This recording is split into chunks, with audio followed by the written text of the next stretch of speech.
Bienvenido a un nuevo programa de Alfombra Roja.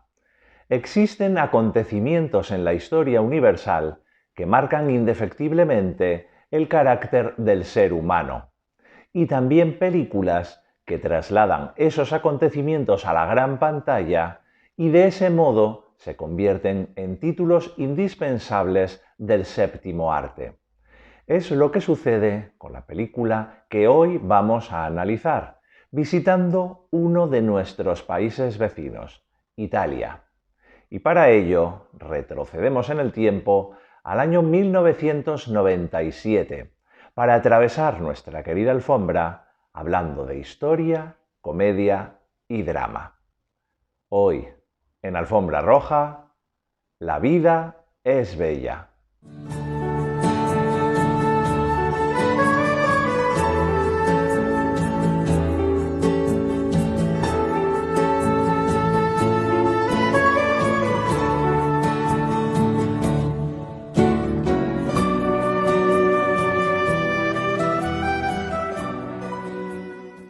La vida es bella nos cuenta la historia de Guido, un joven italiano que se enamora de Dora, una joven que parece destinada a tener una existencia bastante triste, así que el joven no dudará en sorprenderla diariamente hasta conseguir enamorarla. Pero la sombra del holocausto nazi acecha sobre sus vidas y amenaza con destruir todo su mundo conocido. En esta ocasión, el protagonista, Guido Orefice, y el director de la película coinciden en una misma persona, Roberto Benigni, protagonista de títulos como El tigre y la nieve, Pinocho o Asterix y Obelix contra César.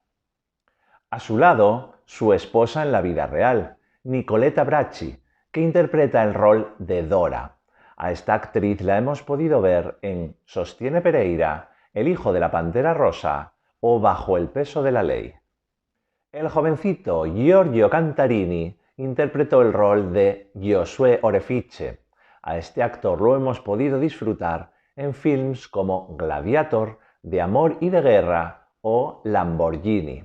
Y contamos con la aparición de una actriz patria, Marisa Paredes, que interpreta el papel de la madre de Dora, protagonista de títulos inolvidables como Las bicicletas son para el verano, Todo sobre mi madre o La flor de mi secreto. Si hay una palabra que puede describir a Roberto Benigni, esa es humorista. Es por ese motivo que sus amigos más íntimos intentaron disuadirle de la creación de una película sobre el holocausto nazi, ya que podía herir la sensibilidad de los espectadores. Pero él se empeñó, argumentando que la idea que tenía en mente era unir ese drama con su propio humor para crear una película inolvidable, como así fue realmente tras su estreno en los cines en el año 97. Había otro aspecto en contra, y es que Roberto Benigni no era judío, por lo que también la gente creía que era una ofensa que una persona gentil realizase una obra sobre ese momento tan decisivo de la historia universal. Pero Benigni no cejó en su empeño y quiso documentarse con el Centro de Documentación del Judaísmo Contemporáneo de Milán, para intentar obtener cuanta más información fuese posible en la realización de su nueva obra. El guión de Benigni se basa en una novela escrita por Rubino Romeo Salmoni, un superviviente de los campos de concentración de Auschwitz, que ya mantiene en su propia obra toques de humor negro y de ironía. El padre de Roberto Benigni estuvo preso en un campo de concentración en Italia hasta la llegada de los aliados, por lo que el director de ningún modo quería mofarse de ese aspecto de la historia. Lo que hizo fue meter incongruencias históricas a propósito para intentar alejarse de un documental exhaustivo sobre el Holocausto.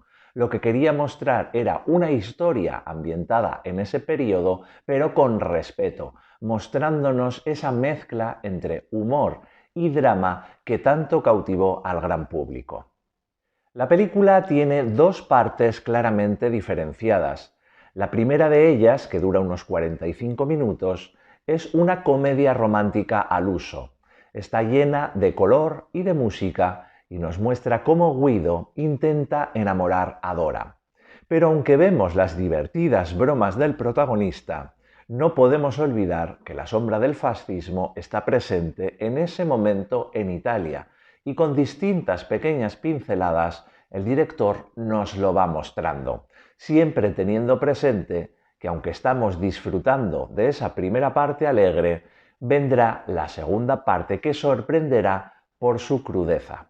La segunda parte es mucho más oscura y los filtros de color también cambian, mostrándonos casi todas las secuencias con tonos azules o grises, para dar esa sensación de tristeza y de oscuridad que se cierne sobre los protagonistas.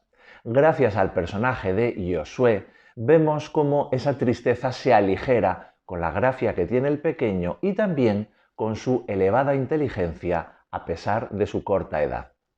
Uno de los temas de los que nos habla la película es lógicamente el amor. El amor entre sus dos protagonistas, Guido y Dora, pero que es un sentimiento que traspasa la pantalla porque los dos actores protagonistas son matrimonio en la vida real. Así que esa química entre Roberto Benigni y Nicoletta Bracci se nota desde el primer momento, dando esa luz y ese color a la primera parte, mostrándonos esa comedia romántica divertida y ensoñadora ambientada en esos primeros años de Italia. Pero a pesar de estar asistiendo a esos momentos románticos, Benigni no deja de mostrarnos el racismo del régimen de Mussolini en Italia, consecuencias como las pintadas en los establecimientos de los judíos o la propia prohibición de ese segmento de la población a entrar en distintos establecimientos. No hay que olvidar que lo que el régimen italiano de aquella época estaba mostrando es que había una raza superior y que todos los demás no eran admitidos como buena sociedad. A pesar de que se escuchan algunos disparos y se ve algo de sangre, Benigni nunca nos muestra escenas con demasiada crudeza, precisamente para no ahondar en el drama del holocausto nazi y alejarse también de los documentales rigurosos sobre ese periodo de la historia. A pesar de que toda esa tristeza está presente durante toda la trama, la moraleja de este film es la ilusión, la belleza y la magia, con lo cual siempre quedará ese rayo de esperanza que es lo que quiere mostrar al público.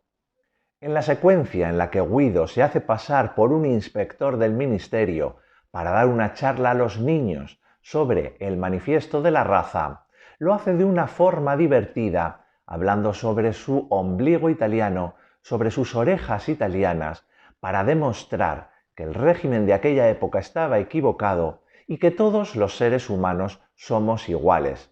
Con sus diálogos tan divertidos, lo que pretende demostrar es que lo importante es la unión entre los hombres y la igualdad de todos, a pesar de algunas ideologías que tienen en distintos sectores.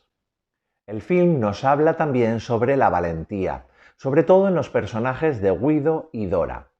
Él intentará luchar hasta el último momento para demostrar a su hijo que siempre hay alegría y esperanza a pesar de toda esa desgracia latente en los campos de concentración. Y ella, que a pesar de ser italiana y no judía, y no teniendo obligación de acudir a los campos de concentración, decide acudir junto a su familia para no separarse de su marido y de su hijo, y correr la misma suerte que ellos. Ferruccio, el amigo de Guido, le dice que según Schopenhauer, con la voluntad se puede hacer todo. Así que Guido hace suya esa frase durante la primera parte de la película de una forma divertida, pero durante la segunda para demostrarse y demostrarnos que esa frase es cierta y que hay que luchar para evitar caer en la desgracia y en la tragedia. A lo largo de la película, Roberto Benigni nos da esos pequeños detalles que nos muestran que a pesar de la luz y la alegría de la primera parte, esa tristeza y ese régimen fascista está presente desde el minuto 1. Eso lo vemos cuando él pregunta a un señor sobre la situación de la ciudad y él llama a sus hijos Benito y Adolfo. Del mismo modo que vemos cómo en un establecimiento está vetada la entrada a judíos y a perros. Hay muchas elucubraciones sobre el acertijo que el doctor Lessing le presenta a Guido, que dice: soy gordo, soy feo, todo amarillo. Si me preguntas dónde estoy, digo cuac, cuac, cuac. Caminando hago caca. ¿Quién soy? La respuesta aparentemente es un pato, y aunque en ocasiones hay gente que ha dicho que ese acertijo no tiene respuesta, sí que la hay. Y es que el doctor Lessing le dice que ha traducido ese texto al italiano para contárselo a Guido, aunque él lo ha escuchado en alemán. Así que ahí está el quid de la cuestión, que en la traducción no quiere decir cuac, cuac, cuac como pato, sino que en italiano quiere decir qua, aquí, aquí estoy. Eso es porque ese acertijo se lo ha mostrado otro nazi que considera a los judíos gordos, feos y avariciosos. Es decir, la respuesta al acertijo es un judío. Por eso Guido se queda sin habla y comprende que su anteriormente amigo no va a poder ayudarle porque pertenece al enemigo.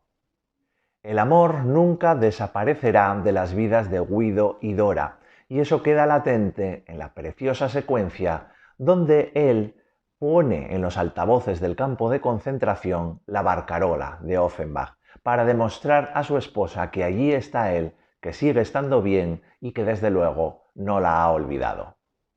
El pequeño Josué se nos muestra como un niño muy inteligente que incluso reconoce a su abuela sin haberla visto nunca y que siempre tiene esa pequeña duda ante la historia que le está contando su padre.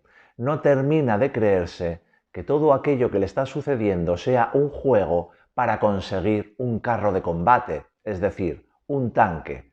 Así que el pequeño aprenderá de la peor manera posible todas esas enseñanzas de su padre y cómo poder ser feliz a pesar de todo gracias al cariño que le dispensa su progenitor.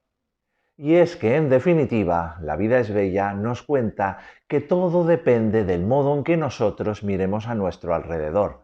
Podremos enfrentarnos a peligros y adversidades siempre con una sonrisa y con unas gafas de color de rosa para poder ver el lado positivo de todo y, en consecuencia, ser felices.